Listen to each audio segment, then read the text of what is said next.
Aš Meilė Gurkštytė iš Steigvėlių kaimo ir padeklamuosiu žemelėtės Reginos Noreikienės kūrybos eilėraštį Mūsų kraštas. Mes gyvenam te, kur Berštelis per lygoms vingiuoja, kur Žiemgalos muziejų mokytojai šliausi kūrė.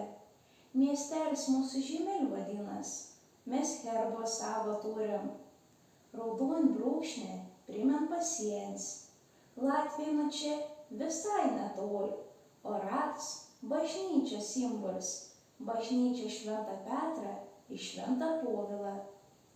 Miestelio aikštę puoš didelis ąžuolas, pasakojimas apipins, jos mūsų vienybės simbolis, 4 tautų žmonių pasodins. O kiek aplink dvarų, Lauksodžio, Plonėnų, Glebavo, Akmenėlių, upeliukų, kalnelių, kapelių, miškelių ir parkų, didelių kaimų, mažų kaimelių, jau išnykusių palivarkų. 2019 metai buvo skirti krašto vietovardžiam paminėti, juos reikėjo įamžinti, tyrinėti, kok prasmę įvardžiai yra sudėti.